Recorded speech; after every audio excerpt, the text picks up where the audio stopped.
Talk to him, yellow. Talk to him, yellow. Talk to him, yellow. Talk to him, yellow. Talk to him, yellow. They told me talk to him, so that's what I'ma do. Give it to him raw. Yellow, spit that truth. Going hard with it. Watch what I'ma do. Let them know it's real. Homie, we talking shoot. They told me talk to him, so that's what I'ma do. Give it to him raw. Yellow, spit that truth. Going hard with it. Watch what I'ma do.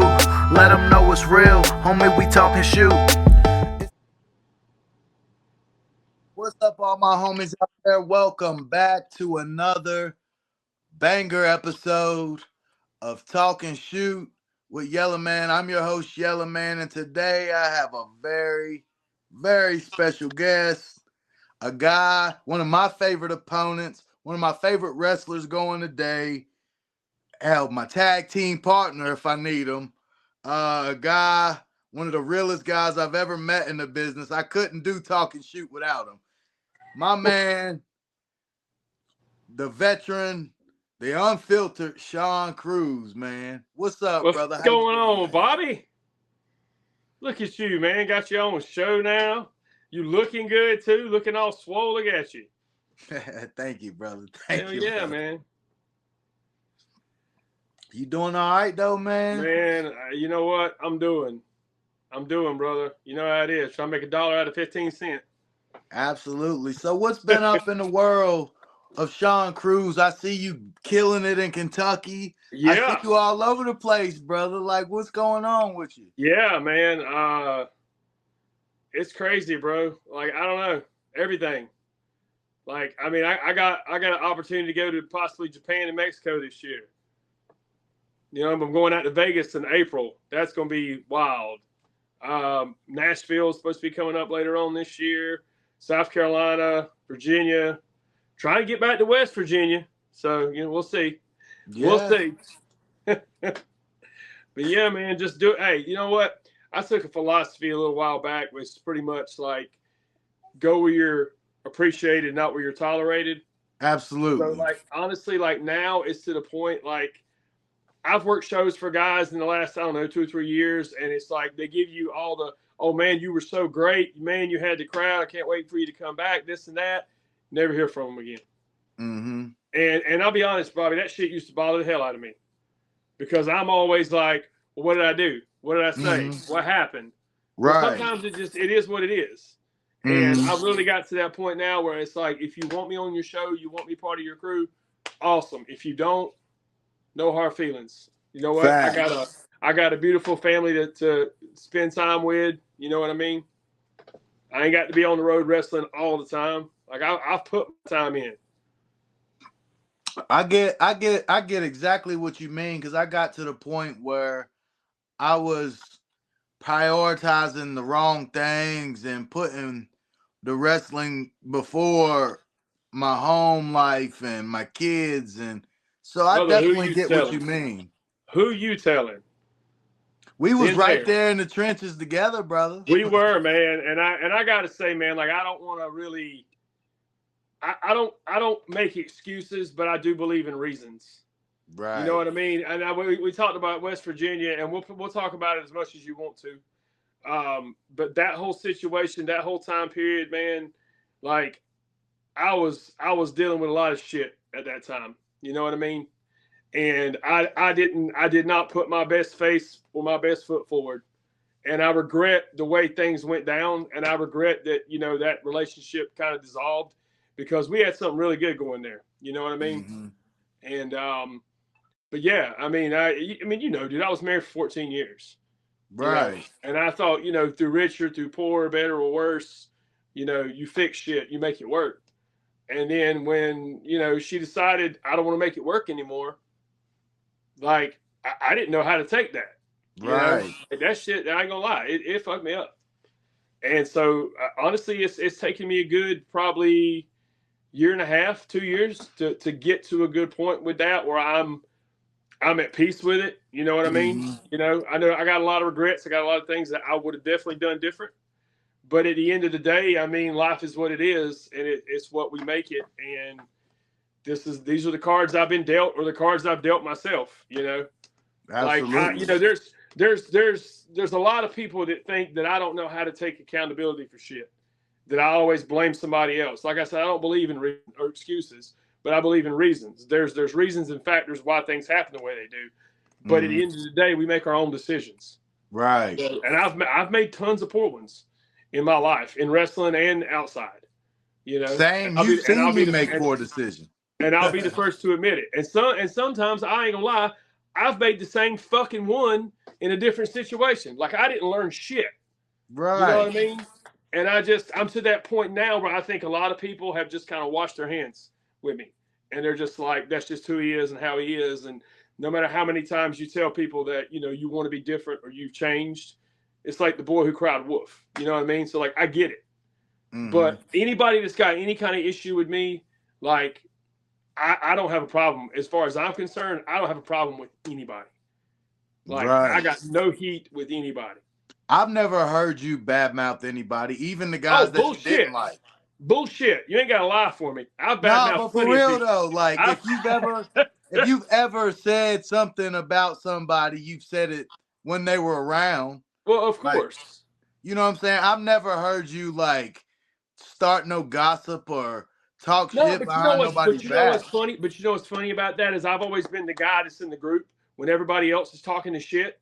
And I kind of like put my 2 cents in, and everybody's all has the same opinion about a certain person, but it gets back to that person that I was the only one talking shit. So now I'm the one with the heat, not everybody else who started it. You know, a lot of it is guilty by association. Not that I ain't said my share of shit, but here's the thing. I know plenty of people talk shit about me. And I'm okay with that because that's just how it is. That's just how the business is. Whether it's your best friend, whether it's your worst enemy, at some point, people just have slick shit to say about people. Right. But the thing is when you say it to their face, or when you confront them about it, and you're like, hey man, I heard such and such. No, I don't know what you're talking about, man. We're cool. We always been cool. Really? Yeah, that shit kills me. You know what I mean? Like, just be real. That's like when you have the match and you go back through the curtain. Man, that match was great. What part did you like the best? Oh, it was all great. They didn't even watch your shit.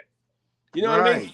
I used to fuck with people and be like, yeah, did you like that 450 leg drop I hit? And they'd be like, yeah, I didn't know you could do that. I'm like, man, get the fuck out of my face. You know I get shit like that.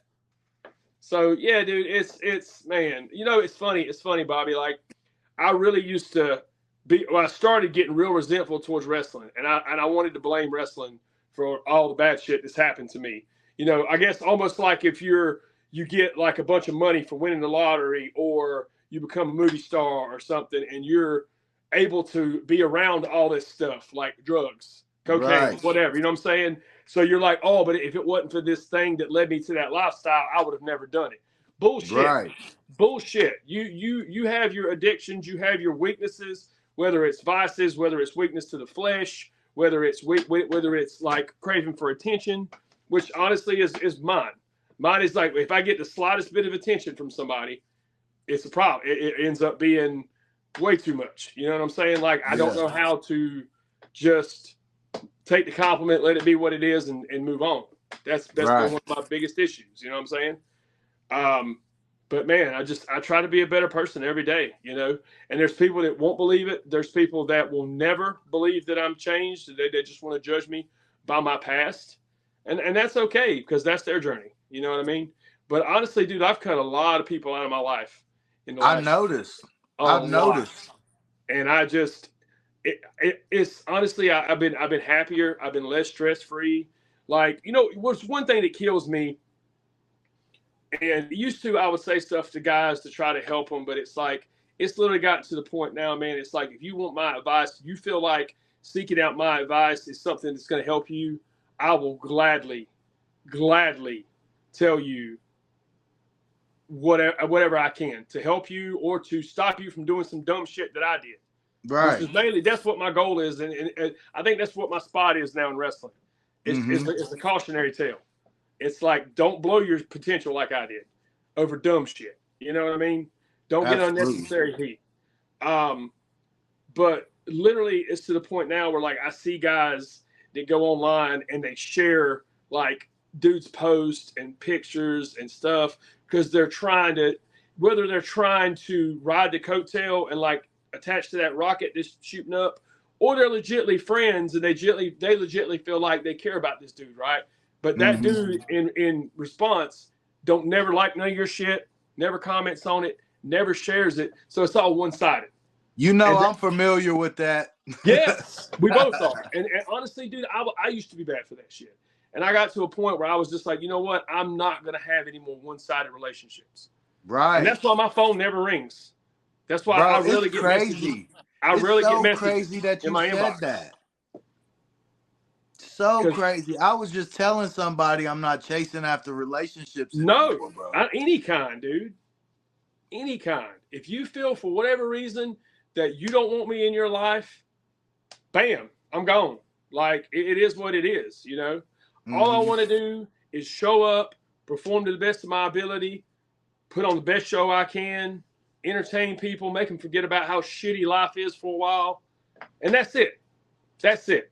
You know, I got no aspirations of getting no contracts or tryouts and none of that shit. But if you can work a match with me and it helps you get somewhere like that, that's awesome. I ain't going to take credit for it. I don't give a fuck. You know what I mean? But, like, that's what I want to do. I want to see these guys like my boy Blade Brown that just got a tryout, man. That dude, let me tell you something. We were in Newport. Colby Carino's promotion, you know what I'm talking about? Yeah. So they had Gabe Sapolsky come there and do the tryout, the seminar deal. And I signed up for it because I was like, you know what? Why not? And to be quite honest, he didn't have anything bad to say about me other than the fact that I expect you to be more mean and aggressive because of my look. You know, I had all the chest hair and the beard and just the grizzled veteran. He's like, I expect you to be dirtier. So I was like, okay, cool. Well, Blade wrestled Drew Hood in his little tryout match deal, and he messed his shoulder up in the middle of the match. So they stopped it and everything, and like he couldn't even like put a shirt on. Like this dude was like jacked up. I mean, it was just his pec, I think. It was his shoulder, and he tore his pec, I think, maybe. So like he was upset. He thought like that was his, you know, chance was gone. Yeah. And I told him, because I came back from a knee injury.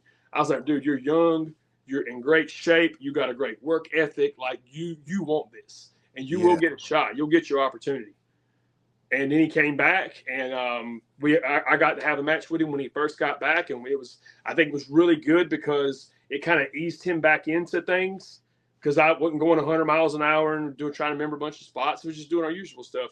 You know, it was a good. A matter of fact, I posted it today because today's his birthday, so I posted it today. You know, when I saw he got a tryout, dude, I messaged him. I was like so happy. Oh yeah, man. Well, all those guys, dude. Manny Lowe, LeBron, especially LeBron. Especially dude, him, bro. Man. Like he's been doing so much for people for God. 15. But see, that's another thing too. Like I talked about, there's some people that will never let you outlive your past. I don't care what he does or who he gets signed. There's going to be some people that probably still don't care for him like that. Yeah. Because all they want to talk about is how he trained himself or whatever. But then he went and learned from guys like CW and some of those guys, and he did seminars, and you know what I mean? To me, the proof's in the pudding.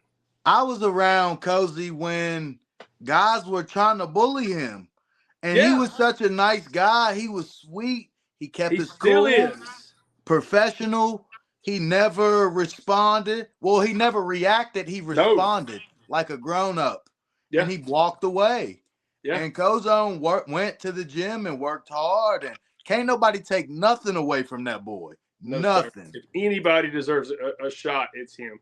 Absolutely, he deserved it yesterday. Oh, yeah. You know what I mean? But just for his hard work and what he's put in, not even the fact that he's building tomorrow's stars. Right. You know what I'm saying? Like he deserves it, and that was what I was concerned about when like Jackson and of course Malachi and those guys, you know, started getting signed. I was like, when's he gonna get his break? You know what I mean? Like I don't want that to be his role in wrestling. Like he deserves a shot too. I feel like though with that, Cozy feels like he made it because his kids made it. Exactly. You know, that's good enough for him because that's the kind of guy he is. You know what I mean? Well, because he's humble. You know what I mean? Just like with you, man. Like you said that people think you haven't changed, bro. I remember Sean Cruz with hair that wasn't in the best shape, that used to wear that singlet. That I remember that guy. You know what I'm saying? Like, Yeah. I didn't have a clue what was going on. You didn't have a clue what was going on. I Yeah. remember that Sean Cruz. I think you have changed. I think you take the business serious. I And do. I think that, you know, your honesty people might not like. And I think No, that well, might be your nobody likes issue. honesty. Everybody wants to hear what they want to hear. They want to hear what they need to hear. And that's the problem. You know, a lot of these guys that travel around in these little packs and groups and go to different places, or they just wrestle in their one promotion and they all gas each other up. Well, they're not doing each other a good service if they're not being honest with each other. You know what I'm saying? Mm-hmm. There's quite a few guys out there like that. But I mean, I'm not here Absolutely. to bash nobody. Like I used to talk so much shit about certain styles of wrestling or this guy because he don't work out or whatever. Everybody's on their own journey, man. I mean, it literally came straight from WWE that they are going to switch over their looking at indie talent now instead of that other stuff they were doing with the athletes. So starting in 2026, they're looking at indie guys with the right kind of body. Those are the exact words they put in the press release, and they can cut promos. So if you think you're getting to WWE now and not going to the gym and not getting on some kind of diet, you're not. Yeah, You're not. bro. I mean, I look at don't Malachi, look at think Jackson Drake, look at all those guys. mm-hmm. I You was know. just looking at cause I watch my boy get bouncy. That's why I watch it. Oh yeah, dude, I was so All upset my when he got guys, hurt the other night. Did you see yeah, that? man. And Yeah, and they thought he got a concussion. They said he's okay. He's still traveling. thank goodness, because that Yeah. worried me, bro. Like, I don't really get into the show. I like the Asian girl EO. I like Yeah, her. EO Sky. But I watch it for my boy, man. I always, you know, even when Trevor was doing his thing, I tried to keep up with him. We didn't even have the best relationship, but just I Yeah. feel like these are guys that I've been around, especially the cozy kids, you know. Oh yeah. And like I seen that boy come out. I was like, man, he was just a tiny little thing. Bro, And he now came look into at his him. own, son. He came into his man. You know what I'm saying? Yeah, that boy makes me cry every time his music hits. I'm over here Dude, in tears, like, oh, so my funny boy. story. Did you know I was in the ring with him when I tore my knee Was you? back in 2018? Yep, it was JM Gallo's first show. It was ALW, first show they ever did. It was a Sunday show in Raleigh. It was during the day. It was like noon because Victor, and Steven Idol, my old partner, Pitbull Steven Idol, shout out to him. I miss him. Me too, man. Went to New Jersey to the Monster Factory, Danny Cage's place, where Big Show came from, and what's his name? Damian Priest, Punisher Martinez, whatever. Where those guys came, Sheamus came through the Monster Factory. So we went down there and worked, drove straight from Jersey all the way through the night to get there to Raleigh. Went to Planet Fitness, worked out, showered, came back, and then, matter of fact, I was in dress clothes. I was still in my, which, you know, that's another thing I want to touch on, man. People just need to let people do what they want to do. If you want to wear a 3-piece suit to an independent show, you should just be allowed to. If you want to wear tank tops and flip flops to an independent show, fine. Like, I don't know why everybody's so concerned. Like, I can't tell you how many times I've put pictures of me up at just an independent show with my sport coat on and all that, and people want to comment stuff like, "Why are you wearing a suit to an indie show?" Because I want to look good, man. Because, like, okay, so my philosophy is if you look good, you feel good. If you feel good, you perform well. Right. That's it. Sorry, I didn't mean to go on a tangent, but I touched on Nah, it. you good, bro. This So talking I was shoot. actually in the ring with, you remember, he's got a different name now, but he used to wear a mask, Blanco Loco, International Superstars. Okay, so I was in the ring with him. We were going over this stuff because it was this like fucking, I don't know, 4 or 6 tag teams in the match. Very first match of the show, he wanted to start it off with a bang. So me and Steven had like maybe 3 or 4 spots in the whole match because there was so many things going on. So we get in there. Well, say he used to have this spot where he'd be on his knees and you'd be working heat on him and you would be kicking him in the chest. And you'd throw like maybe the third one and he would catch it on his shoulder, right? Mm-hmm. While he's still on his knees. So your leg's up on his shoulder. He'd pop you in the stomach. You'd bend over. He'd grab you like a suplex. From the kneeled position, he would go from his knees up to his feet and hit you with a falcon arrow. Oh. which is a dope ass move. And I saw him do it online, and I knew he was going to do it in the match. He's like, "Who wants to take it?" I was like, "I'll take it." Right. Well, I didn't know that you're supposed to have like your groin on his shoulder so you're close to it. So Yeah. that takes all the weight off your one leg. Well, when we did it, we were just doing it before the show. I was still in dress clothes. I put it up there, and I had my ankle sitting on his shoulder. So all of my weight was on my left leg. And when we bounced the jump, as soon as we went, it just snapped. It felt like I would assume what getting shot feels like with a gun. Yeah. And it just warm all the way down my leg. Like you just all of a sudden everything got warm. And I couldn't stand on it. I couldn't put weight on it. And but I had a brace. I said, "Look, I'm gonna brace it up. We'll go out here, we'll do these couple spots, and I'll be fine. After that, I'll go get it looked at." So we started the match off. We get in there, we're doing a little something. We start tagging in, and we're doing arm drag waterfalls. And I arm dragged Ellie, and I turned around, and I think it was Jack. It was either him or Mally. One of the two arm dragged me, and as soon as I took that bump, it come out again. It was done. I rolled out of the ring, went over to my table where my wife was, and rolled down my knee pad, and I was like, "I'm done." So Steven had to stay in there and take the butt whooping on his own. But I think it's kind of funny that I was in the ring with both those guys when I hurt my knee when they were like 14. Yeah, But, bro. Darren, I was just talking about on the podcast earlier during COVID. I was in the ring with those boys. Yeah. It's another fun fact. So UPW, run by Jay Parton in Raleigh. I did his first, well, might be his first show, but it was a show I did. And it was supposed to be me and Lodi, right? Well, at the last minute, Lodi couldn't do it. So they replaced him with Jay Malachi. This was right before he went to NXT. And so I was like, hell yeah. This was 3 days before the show. So now I got to change my whole preparation because I know how he works. Mm-hmm. Got there. It was great. Dude, I'm telling you what, Bobby. Honestly, I think it's the best match I've ever had. And there's two clips of it. There's one where I've got him in the corner and I'm doing my corner spot on him. I hit the snap bear drop kick. And there's one where he jumps off the bleachers on me. But the guys who filmed the show tried to hold dude up for more money or something. I can't remember. But basically, they said that the footage was lost. So I will never get to see that match. But man, I know from being in it how damn good it was.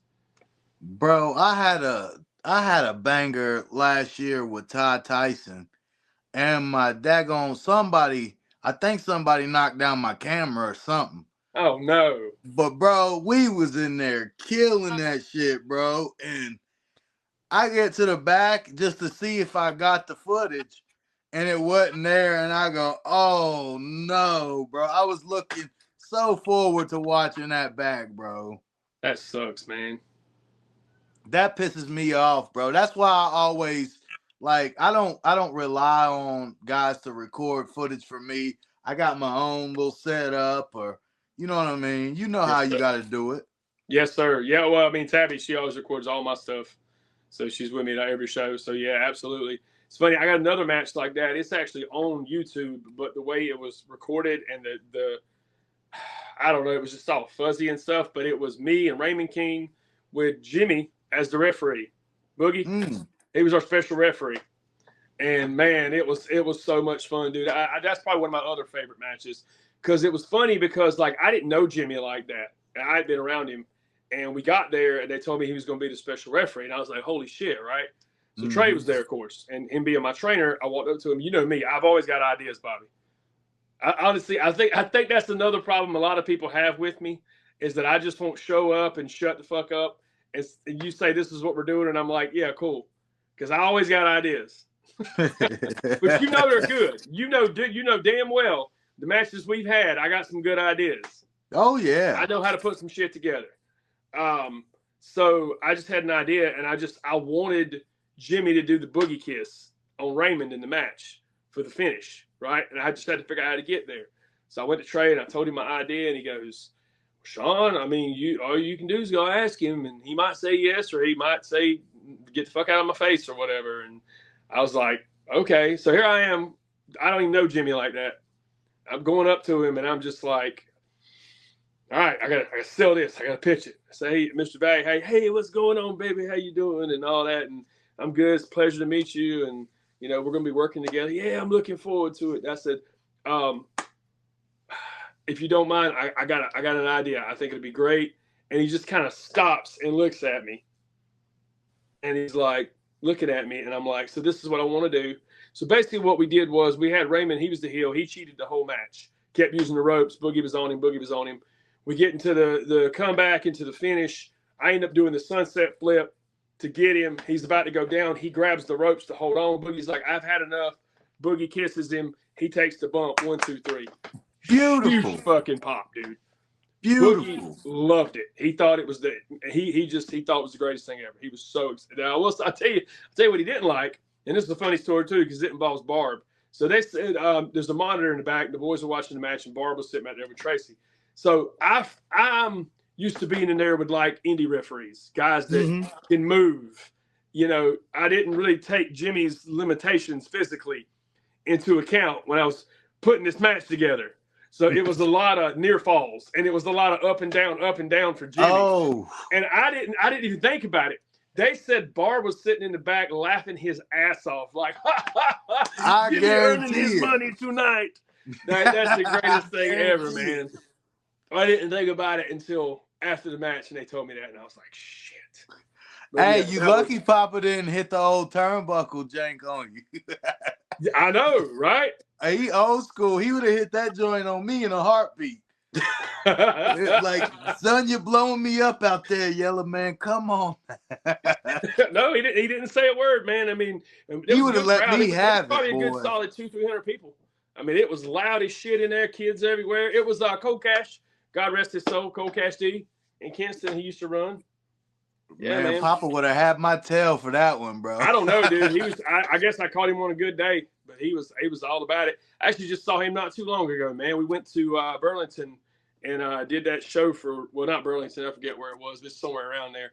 Richie, you know Richie used to run CWE. You know Richie?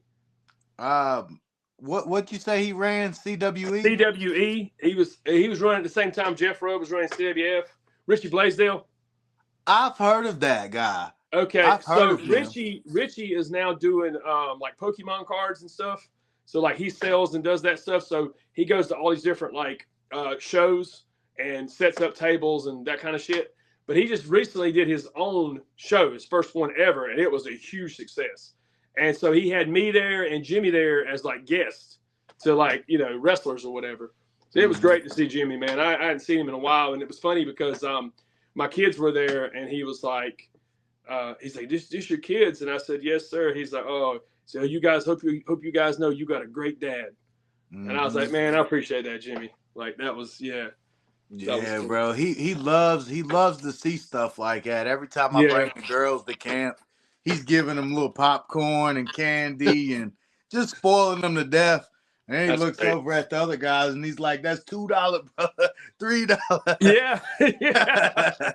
For every bag of chip he give my daughter, he charging somebody an extra $1 for the next bag. He has to, man. He's gotta make that money back. He's a businessman. Oh, yeah. Jim Pat's a businessman, always has been. Papa, he a hustler, bro. I love it. He is. But you gotta be a hustler out here to make money. Absolutely, bro. So that's something we'll touch on. What do you think about a heel selling merchandise and not being in gimmick the whole time, like character? Because I'm gonna tell you right now, I can't be the asshole that I am out there in the ring at my table and make money. And it ain't like the old days where they would pay you extra to be an asshole or stay in the back and not even come out. Mm-hmm. So like, what are we supposed to do? You know what I mean? Everybody wants to talk about kayfabe this and kayfabe that. Honestly, I feel like that shit's dead. I mean, I don't want to be. I hate it because I love the kayfabe era. But to me, everybody knows. I mean, especially with WWE putting Unreal on Netflix and completely just tearing the whole curtain back as if it wasn't turned back enough. And I almost kind of feel like it's insulting the audience's intelligence if you try to make them believe it's real. You know what I mean? Still, yes.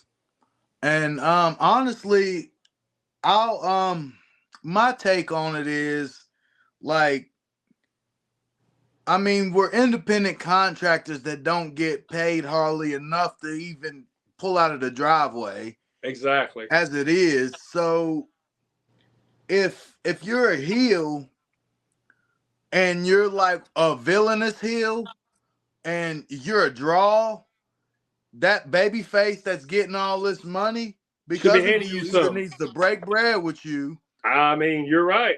or the promoter needs to get you a little bit more cheese because he needs to break that gate with you. You know what I'm saying? Because you ain't allowed to go out there and if you're that villainous. But what I would I recommend, agree. is to try to stay away from that FU heat. You know what I'm saying? That heat that Yeah. make them motherfuckers want to catch you in the parking lot. Don't insult your paying customers, No, no. You know how it is when I work here. I go out there, they booing their tails off, but they're smiling at the same time. Of You know what I'm course, saying? yeah. It's like they want to boo you because they get what you're trying to do. They Mm-hmm. don't think you're an asshole. They get you're trying to play an asshole. Right. That's the way I try to come off when I'm in the ring. You know what I mean? It's like I'm not like I don't really not like you people, but like that's the whole deal. Yeah. You're supposed to not like me, you know? And there's A some lot of people the who get it time. and some people who don't, and some people still cheer for you. You know? Yeah. That shit aggravates me, I ain't gonna lie. Like I'm trying to do my job and you're out here cheering for me, and it's like that's hard. A little way to tweak that. A little way I think to tweak that because I think honestly the art of being a good heel is kind of one foot in the grave. Is everybody wants to be a badass now. Oh yeah. Be a chicken shit. Be a villain. We all know the Joker was a badass, but he acted like he was scared of Batman. That was Well, the because only yeah. motherfucker that he acted like he was scared of. Yeah. You know what I'm saying? And then he do all just like Flair, get on his knees. No, brother, no. Poke you right in the fucking eye. Well, I try to model my stuff after like Tully. Yeah. To me, Tully was that guy. He was the one that like he said something, and I want to say it was a Hot Spots shoot interview, but it was an interview, and he basically said that when he was out there, he looked at it like his job was to make the crowd cheer the loudest, the longest. Yes. And they're not going to do that when the heel's beating up the babyface. They're going to do it when the babyface on top of the heel. So right. he would get his ass whooped 75% of the match most of the time. Right. But when that cutoff happened, he split that switch and changed that gear, and you believe that, oh shit, like he's got this dude in trouble. I think one of the biggest things missing from wrestling today is it goes two ways. The heels don't know how to put the babyface in enough trouble to where the crowd will really get behind them, or the babyfaces won't let the heel put them in enough trouble. Every time you pick them up, they want to hit you in the stomach. Every time they pick them up, they want to shove you. Like you've got to be like, think about some movies you've seen. Rocky. How many times watching Rocky, even if you've seen this shit 100 times, when he's getting his ass handed to him in like the, I don't know, 9th round or whatever, and he's slumped over on that stool and he can barely even look straight, you're like, oh my God, he's going to fucking die. Drago's going to kill him. Right. You don't get that in pro wrestling anymore. Well, think about this too. Like, how do you think guys like Tommy Rich got over? He went out there against Abdullah the Butcher and for 10 weeks didn't get a fucking shot, but he kept getting up. The first time he didn't get up. The second time he just grabbed Abby's pants. The third time he got to a knee. You know what I'm saying? When he finally threw that fucking punch, it took a couple of weeks to get to that punch. But when he threw that punch, that's all he got was one. The place came unglued. Because they've been wanting it. So to me, pro wrestling is not hard, man. It's selling. You give the crowd what they want, but you give it to them eventually. You don't give it to them when they want it. You've got to make them want it. Yeah. I use this analogy too. It's like, say you wanted to go see Lord of the Rings in the theater. If they fucking showed you the end of the movie and the big bang right at the beginning, you're not going to sit 3 hours through it. Yep. I can promise you that. No, you're right. Because you have to see the story. Yeah. It's one of those things where, like, you start a match off and you built this story up and that crowd, you're the heel, and they just want to see that babyface get a hold of you and rip you to shreds. Mm-hmm. So you let them get a hold of you, right? bang you around a little bit, but right before they're really about to put you away, that's when you shut them down. And now the crowd's like, oh, you lucky son of a bitch. He was about to kill you. And now the whole time you're talking shit to them, he can't get up, and then eventually he does, and then it goes whichever way it was booked, you know? Yeah. A But lot people I would always tell guys too, when you're in that position, like don't don't me and Matt Houston talked about this. Like, don't insult your paying customer. Don't state the obvious. Like, if there's the fat guy in the corner, he knows he's fat. Of You know what I course. mean? Well, you can't do that anymore anyways. Yeah, that's especially this sensitive ass Oh generation. my God, don't get me started. Yeah, but like, don't go after the obvious. You know what I'm saying? Go after the whole bunch. Yep. Oh, you are cheering for you want to cheer for this guy instead of me type of stuff. Like, the louder you cheer, the harder I'm gonna hit your hero. I'm gonna beat the hell for every one of you that cheer him. I'm gonna hit him that much harder. You know what I'm saying? You know That's what something makes else? them, you Yeah, yeah. know, You you know know what I'm something else trying to say. that I've done that works is there's always a loudmouth. There's always a Yeah. guy that either he does it because he knows that's his job is to help you get heat, or he's just an asshole. Mm-hmm. Ignore the fuck out of him. Yes. That little kid that's sitting there that looks like if you look at him wrong, he's gonna piss his pants. Go in on him. Mm-hmm. And he's just like, what in the world? And this guy's going to be like, hey, you fucking pussy or whatever. Why don't you talk to somebody your own size and this and that? Ignore the shit out of him. Because I'm going to tell you what, if you want to get on people's nerves and piss them off, ignore them. Yes. Don't nobody like being ignored.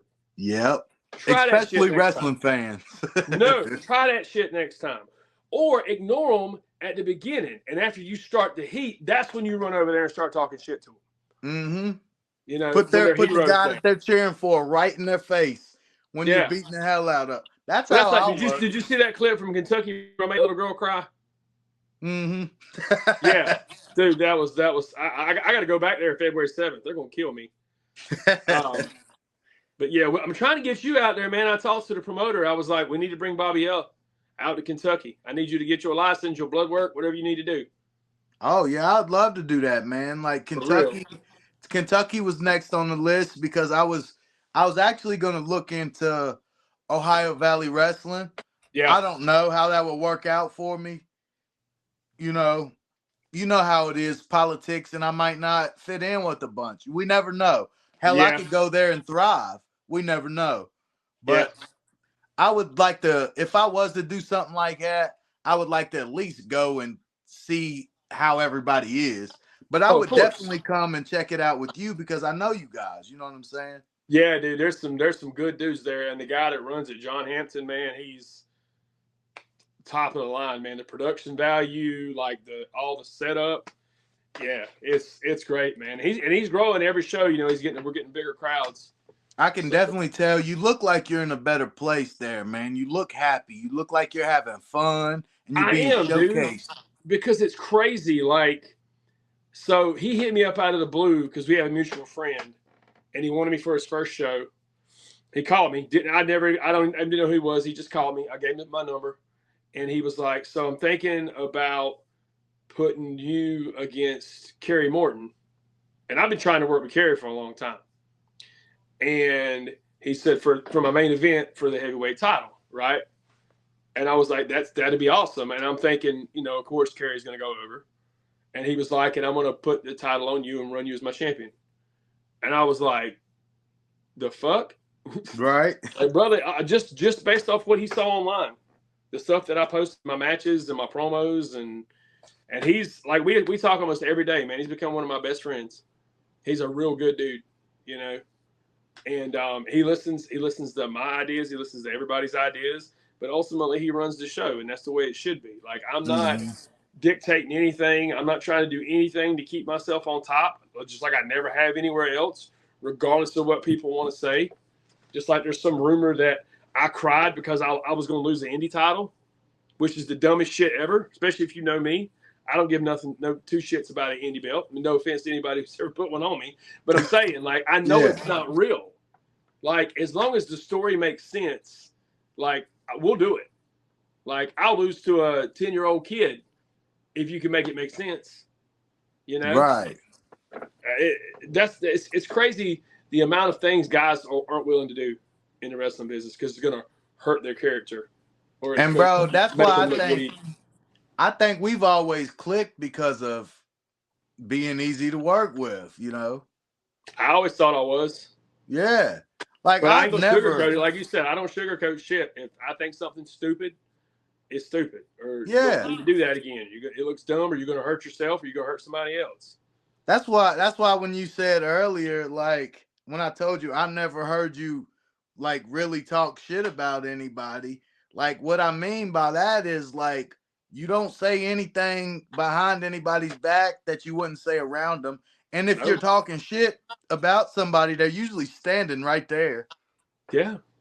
Like that's just my experiences Well, with you. here's the funny thing is I would appreciate the same courtesy Yeah. because there's shows I've been pulled off of that come to find out it's because of something somebody heard at another show they were working on that was supposedly said about me or something I did. Nobody ever comes to me and says, "This is why I'm pulling you off my show. This is why I'm not using you anymore." You know what I mean? Mm-hmm. And it's because honestly, I think people are cowards in general because I think a lot of it too. you don't want Go to have ahead. confrontation. You know what I'm saying? You don't want Mm-hmm. to confront nobody. Right. Like I'm a grown ass adult. You know? Yeah. I We can mean, have a conversation.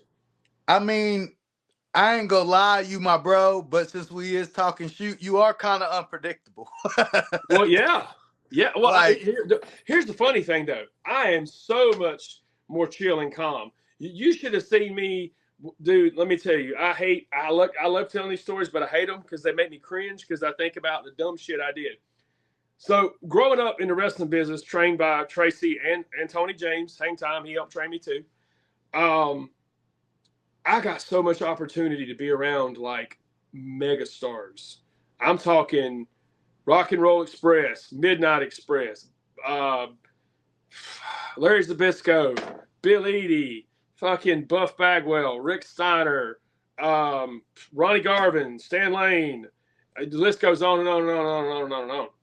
And I didn't grow up watching these guys, so I didn't really know the extent of like these people were. And I didn't pick their brains to sit under their learning trees like other guys did. And now looking back on that, it's like, mother, I will never forget it. We did a show in Salemburg, North Carolina. There was like 800 people. It was a Legends event Trey put on. 800 fucking people in the crowd. Of course, way overbooked show, right? So I'm in this match. I think it's 4-on-4. Aaron Devil was in it. God rest his soul. Him, fucking DJ P Rock, me. It was a bunch of guys. I didn't get tagged in that match one time.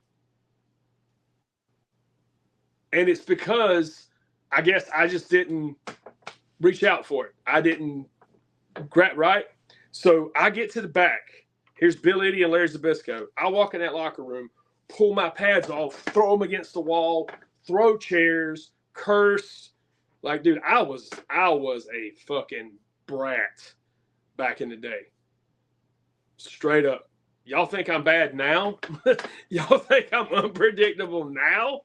Nah, man. I just don't tolerate bullshit. I don't tolerate bullshit. I don't tolerate fake. Like, here's another thing, dude. I know it's respect, and I know it means that, you know, we need each other. That's why we see each other. We shake hands because it's to let everybody know that I know I need you and you need me, and we're all in this together. But if you don't like me, don't fucking shake my hand. That's pretty much where I'm at with it, too. Don't talk to me. I will say this, and I'm not going to name names, but there's a couple people, I think 3 now, that when I'm on a show with them, they won't even make eye contact with me because they don't like me. And I did nothing to any of them. So I still don't know what that's about, but it is what it is. But I respect that more than somebody coming up to me to shake my hand that I know for a fact doesn't like me or has said some shit about me. You know what I mean? Right. If you don't like me, like, dude, if I go to my job, I don't necessarily have to like or get along with everybody I work with or shake everybody's hand every morning when I see them. Walk in, hey, everybody, how's it going? Let it go. You know what I'm saying? The business has changed. You know, I understand we got our traditions and we've got our etiquette, but at the same time, it's like I think when etiquette runs into like being fake, yeah, it's like I don't want fake motherfuckers around me, dude. A lot of the times too, man, is I've got to the point where I've made myself available for everybody and nobody's really made themselves available like for me. Like everybody wants to be with Yellow Man, but nobody wants to be with Bobby. You know what I'm saying? Brother, who you telling? You know, you've experienced that. And Who one you thing I telling? can say about you, and this is a damn shoot, anytime we've ever had differences, man to man, we've always stepped aside. We never brought no crowd, no entourage with us. We pulled our, if we would have thrown blows, nobody would have even known but us. Nope. You know what I'm saying? Like And that's the way it we should be. faced our shit like a man. And you one of the few people that know how I am for real. You know what I'm saying? Yeah. And Like we've all got our demons, man. We've all got our things that we fight against. But like that doesn't mean we have to have differences. And when we right. do have differences, we can talk and work it out. You know what I mean? Just like there was an incident recently at a show where somebody was told somebody was on under the influence of something, and that's why something happened where they got injured. Mm-hmm. And they decided to go and blast it all over Facebook before actually going to that person and saying, "Hey, this is what I heard. What the fuck?" And of course, after the fact, when they found out it was bullshit where the secondhand information came from, they did talk to that person, and now everything's cool. Right. You know what I'm saying? Like it's, but I get it. It's like, dude, I'm telling you, Tracy Gilbert tried everything he could to not let me go down the same path he went, because me and him are very similar with our attitudes and our mouths, but you don't want to listen when you're young. You don't want to listen. That's why these young guys that have all the talent in the world, but they're just doing shit out here that's like, man, you don't realize how bad this is hurting your career. You don't Bro, realize how think bad this about is all hurting the your big business. debuts we've seen. Do what? Think about all the big debuts we've seen, and the wrong attitude gets them right back here with us. Yeah. Yeah. You know, it's crazy, man. But like, and that's why I don't take offense to guys anymore, younger guys, when they're a certain way and I see what they're doing. I'm just like, you know, if it's somebody that I actually care about, I might pull them to the side and be like, look, man, I'm telling you firsthand experience, you don't want to do this. You don't want to say that. You don't want to portray yourself in this light, because I'm telling you right now, Bobby, I got this tattoo on my arm. It says perception. Matter of fact, funny story, Lindsay Snow is actually the one who did it. The wrestler, you know, Lindsay. So Yeah, it says yeah. perception, whichever way you look at it, because to me, perception is reality, and especially in the entertainment business, especially in wrestling, it don't matter what is, it's how it's looked at, how it's perceived. So if Right. somebody thinks that you carry yourself a certain way, whether you do or not, guess what? You do. If somebody Bro, thinks look that at me, for example. you got a bad attitude, whether you do or not, because they caught you on a bad day, or their friends, cousins, grandma's uncle heard you say some slick shit, guess what? You do. Because Look at me, for example, bro. They was saying shit about me just because of the way I present myself, like yeah, I'm a this or that. And bro, half the shit I have never even done. bro, I ain't gonna lie. We want to shoot. I've heard so much shit about you from people, and I just look at them and I go, you motherfuckers don't know Bobby at all. Right. Y'all don't know him at all. At all, bro. Like, that's Bro, crazy. I've been told that I'm on meth. I've been told that Well, I you got on mean, your teeth. You I can't had be a on meth. bad alcohol addiction. I kicked that, bro. I haven't had alcohol in a couple of months. You know what That's I'm awesome. saying? I'm glad to hear that, man. That was depression, bro. That's all that was. Oh, brother, who you telling? Who you telling? Bro, I don't even smoke or anything anymore. Like, Shit. yeah. That's awesome, man. See, I didn't know that. We really ain't been talking much lately. I just been kind of chilling this year, man. Like, dude, I think this is the first year, and I don't know how many years, where I ain't had a single booking this month. I ain't going to, unless somebody calls me up. I don't have anything planned. I was supposed to go to Florida last weekend and wrestle for Elijah Burke, the Pope, on his show, but it didn't work out, and I got sick, and I didn't want to do all that traveling and get somebody sick at the show, and everybody's always complaining about it on Facebook too. You know, somebody going to a show and getting everybody else sick. Hell, WrestleCade, everybody was sick after WrestleCade. Yeah, I was gonna ask you about that. Like, you made was it your WrestleCade debut? Yeah, well, so funny story. When WrestleCade, the very first one started, they did a contest, right?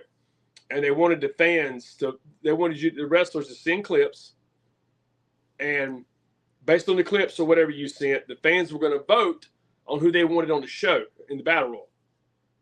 And I got voted to be in the show, the very first one. Well, that was when me and Bridget were together, and we were fighting the whole, like, she thought that I was going to give it up and this and that. We were having issues, and so that was the first time that I walked away from the business for her to try to fix things with us. So right before WrestleCade, I did. So I didn't get my shot at WrestleCade. So I've been trying to get back ever since. I've done some stuff for AML Future Stars, and when they have like the fundraiser deals and birthday parties at the training center, I've done stuff with them there and had great experiences, great feedback. So, maybe AML's in the cards one day. I don't know. But as far as WrestleCade, yeah, I never had the opportunity. So 3 years ago, me and Tabby went because she won tickets at one of those Future Stars type shows. They did a raffle and she won a weekend pass. We went and actually got to go as fans, which was really cool. And then last year, or I guess it would have been 2024, Bambi Weevil. I don't know if you know who Bambi is or not, but she runs Masters of Ring Entertainment Wrestling. She runs like one or two shows maybe every so often. But she's really cool. She's really good friends with a lot of these names. And so she actually brought Shane Douglas, Francine, and Victoria Crawford, who used to be Alicia Fox, into WrestleCade. And she hit me up and was like, hey, you want to come work the table and like help us out? So she paid me and Tabby to come there, hang with them all weekend and work the table. So it was fan and then like staff. And then this past year it was talent, which was crazy. And I did good, man. I made quite a bit of money at WrestleCade, and I had a lot of people coming up. There was a lot of people there happy to see me. It was a lot of fun, dude. As a matter of fact, since we're shooting, one of my fans, literally we're standing there talking, and I guess he had won. They already had tickets, but he had entered some drawing or something and won like 4 tickets to the Super Show. And he's like, I've been trying to give these things away. And we didn't have tickets to the show. We were just there for the signing and stuff. So he gave me tickets to the Super Show. Shoot. So that me and Tabby and John Hampton, because he's the one brought me in, John, the guy from Kentucky. And that's crazy, man. Like, it took a dude way out in another state to bring me into WrestleCade. And all the promotions there in the Carolinas and all the people I work for in the Carolinas. Yeah. So it's like, and that's what I'm saying, man. I'm just appreciating what's being done for me. Right. For the longest time, there were so many guys on the indies that were, I thought above me as far as like just their social media presence and the way they got over with fans and all that stuff. And they were just like, they had that like next big thing about them. And those were the guys that like, I wanted to be on their level. You know what I'm saying? Like, I wanted those guys to be like, hey, that guy's good as us or whatever. It's a dumb way to think. Yeah. I'm just being real with you. You know what I'm saying? And a lot of those guys never, not once appreciated anything that I ever shared, anything I ever said, any bookings I ever got them. I couldn't tell you how many bookings I've got guys that wouldn't give me the time of day if I. Bro, I'm right there with you. You know what I'm saying? Yeah. And that, honestly, that shit used to bother me, but it's like it teaches you lessons, man. You don't lose. You either win or you learn, and I've learned a lot. Bro, when I was in the peak of my depression, all of that shit was happening to me. And instead of those guys being there for me and being my friends, they were preying on me and using me for my platforms and seeing that I was an emotional wreck and using that shit against, you know what I'm saying? They was using that to get as much as they could out of me. Now, half of them, they won't even, you know what I'm saying? Like, but I made peace with it because at the end of the day, I learned, hey, I got worth too. You know what I mean? I know my worth too. And Absolutely. It don't matter whether I don't do this. Me and Matt Houston talked about this. I don't do this shit to pop the boys. You know what I mean? Oh, I don't either. I never done no shit to pop the boys. I just why? Right. I don't understand that. They're not the ones that's paying to see me wrestle. They're not the ones that are going to go to the promoter. And okay, that's another thing too. Like, I don't know how you feel about this, but I literally told a fan this one time, and I probably shouldn't have, but my frustration got the better of me. I have so many people that come up to my table and they're like, "Man, you're such a great heel," or "We love watching you work," or "You're a great entertainer," and this and that. And I'm like, you know what? I appreciate it. I do, but that don't mean a hill of beans if you don't go tell the promoter. Know what I mean? Like, Mm-hmm. there's certain fans that will like tag wrestlers' names on social media and say, "Hey, you got to book this guy," or they'll reach out to these guys that know that run shows. Nobody, I won't say ever because I don't like generalities because I'm sure somebody has, but that shit's rare that people do that for me. Or when Right. they had those lists where somebody's like, some random companies like, "Who should we be booking?" or "Who's the top talent in whatever state?" or whatever. My name's never on that shit. Shit, me either, bro. You I know don't what I'm never win saying? no But but awards or but but wait, nothing. wait. But I ain't sitting here bitching about it. I'm just being real, you Mm-hmm. know. And it's because whatever I'm doing is not just it's just not quite enough to connect the way some of these other guys do that get these fans to kind of advertise for them, if you know what I mean. You know, Yeah, like but I a trust me, lot of I those love it. I love guys. all the compliments. I love that you support me. You buy my merchandise. I love it. But if you're not telling these promoters, like I had a guy um, comment the other day about a company I wrestled for, which ain't even around anymore.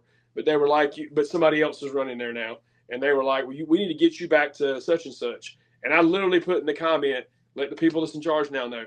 Like I don't Mm-hmm. know what else to tell you. You know what I'm saying? Like I ain't begging for bookings. You know what I mean? I ain't Mm-hmm. that dude. I'm not. If I have to sit home every weekend, so be it. You know. But maybe enough people will start asking these promoters, "Hey, when you bringing Sean Cruz back? We miss Sean Cruz or whatever." Or maybe they won't. Right. Maybe they won't. You know, I don't know. Mm-hmm. A lot of that too, though, man, is those phase. I call them phase wrestlers and the hobbyists. Those guys, they're in that little group of people when they they go and hang out with those fans and Yeah, see, they I tried kill that. that shit That shit for gets us. you in trouble. Yeah. And what I think too is I use this analogy all the time is if the Undertaker went and hung out with the fans, not only would half the crowd be gone, but like they would that when the lights cut out, nobody would give a shit. Nope. You know, you got to have some type of separation from the worker and the customer. Well, see, and I think too, there's a lot of guys that maybe feel like that's the only way they can get somebody to support them. You know what I'm saying? Is to like be their friend, like on their own merit and skill, just in the ring, whether they whatever they put out there to the public or not. But you know, good and well as I do, there ain't nobody on this planet more insecure than a professional wrestler. Right. Male, And I feel like female, this though. I feel whatever, like trans this. doesn't matter. If you feel that strongly about being friends with the fans, then go sit with them. I mean, I ain't gonna disagree with you on that. Like, I think, well, there's Go a to lot of fucking fans Comic too that are Con. getting involved with wrestling behind the scenes too. Right. Like, I don't know how you feel about that. I mean, Well, I don't. I feel like fans have their place, workers have their place. You know, I feel like it's okay, like to be friends with some fans of wrestling. It's okay to have family members that buy tickets and stuff to come see you. It's yeah, okay to make that connection, but there's a line that you got to draw too. You know what I mean? Because that's what's wrong with independent wrestling now is most of the fucking fans are in the locker room. well, I used to say that now like the pro locker rooms look more like backstage at a Comic Con. Right. You know That's what I'm why I saying? call them cosplay clowns, bro, and hobbyists. And that's why all the people out in the audience are dressed up like chairs because all of the fans are in the locker room. I If that mean, makes sense. well, not even that, dude. But like recently, I've seen some clips, and another thing too. Anybody watching this? I mean, this take for what it's worth. A, when you're posting pictures of your matches and your stuff, just because you had 80 pictures took of you, don't post 80 pictures. Don't post that whole group of everything because I promise you, out of those 80 pictures, there's probably 3 that are actually going to make you and that show look like a professional. Like I try to tell Tabby all the time, when you're filming, make sure the side that's going to be on camera is the side with the most fans. Right. Same thing when you're getting pictures taken. And it's not, if you have a really good ringside photographer, they can angle shit to where it looks that way. But some of them, let's be honest, they're not even like real professionals. It's somebody you know that's got a camera or whatever. Mm-hmm. So, but you can crop pictures, you can do all kinds of stuff. Once again, perception's reality. Look at Richard Holiday. I don't know if you follow him or not, but that since Matt Cardona's moved up back to WWE, to me, Richard Holiday is the biggest name on the indies. And a few years ago, he was just another dude, you know. But he made, like he said recently in an interview, he made everything he did seem like a big deal. Mm-hmm. Everything, all the little matches he had in these podunk towns, or when he posted pictures or videos, it's the way it's all packaged and put together. And that's the same way with the pictures, man. It's like, yeah, if you're on one of those shows where there's more chairs than there are fans, mm-hmm. you got to just post out 1 or 2 pictures where it looks like there's fans, you know, mm-hmm. or your body. I mean, and let's be honest, when we're in there getting thrown around and throwing shots, they get pictures of us where we got some flab going this way or something's weird. Don't post those. Right. You want to post the ones that make you look like a fucking superstar. If you want people to take you as a superstar. Right. I was just telling Heartbreak that too. Like, if you want people to take you serious and take you as a star, that's the way you have to present yourself. Absolutely. Always. And like I said, Richard Holiday has done that to a T. Like, him and Cardona both should be studied. Killer Cross is another one, which, I mean, he's just...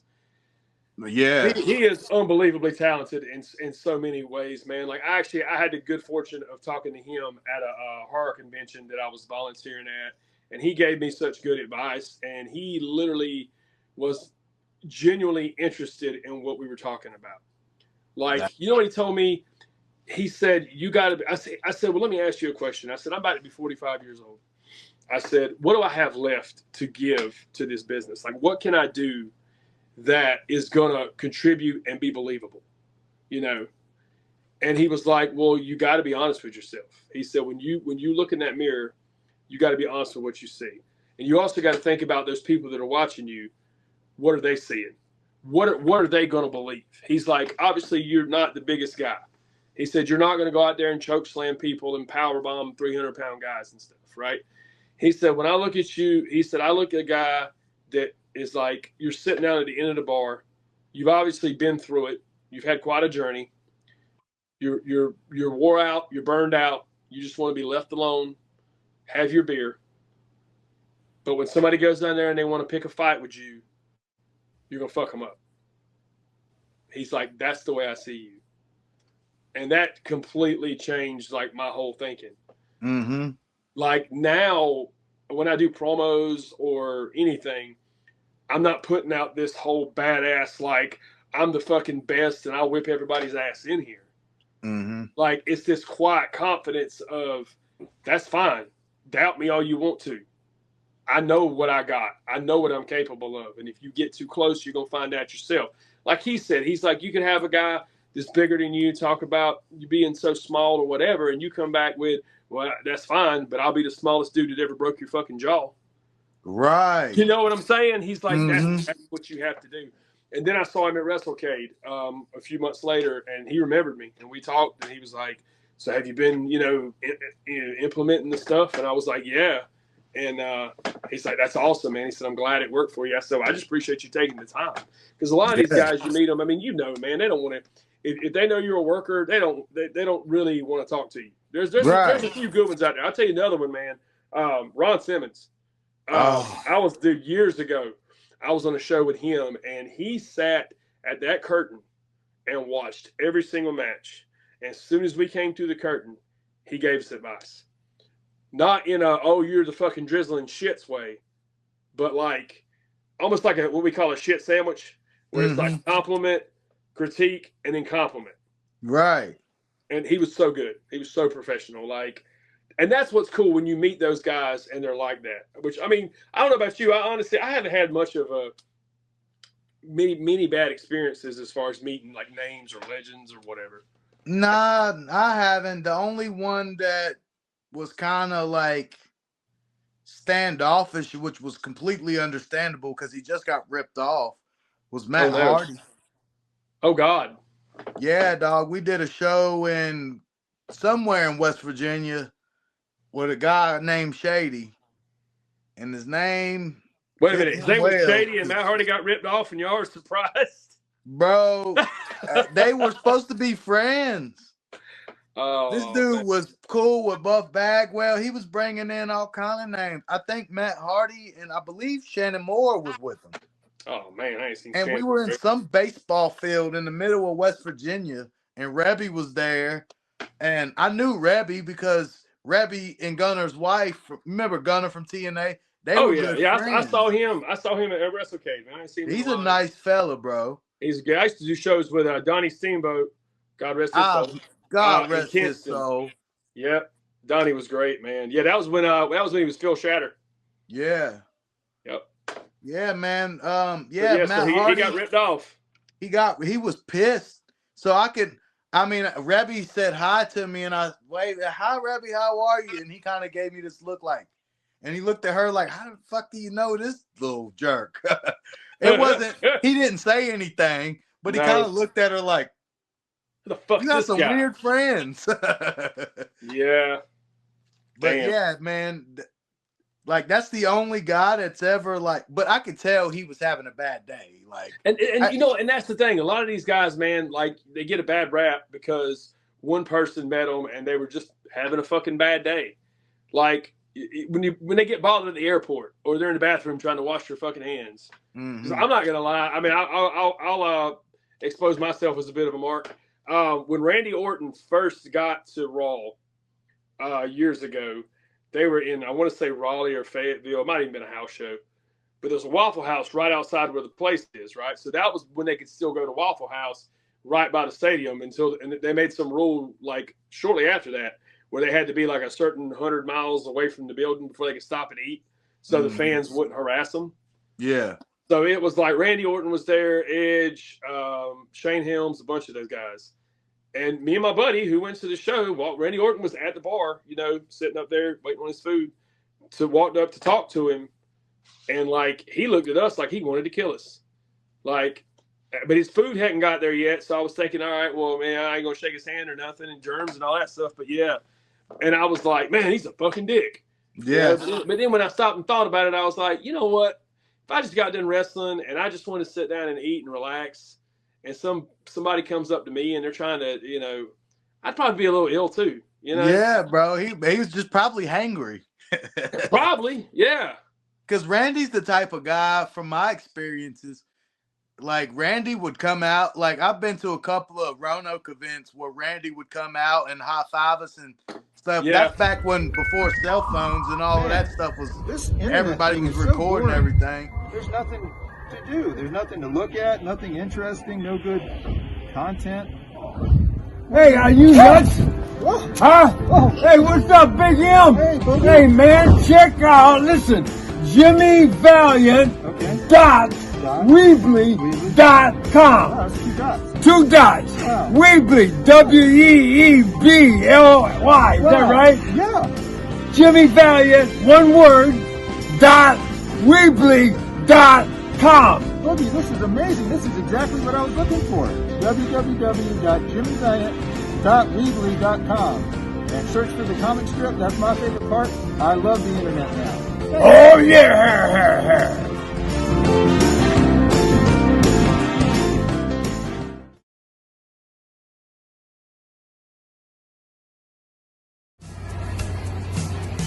My lovely wife, Miss Angel Valiant, AWW, Angels Wrestling Wear. She did this whole outfit on me. My goodness, she could do anything.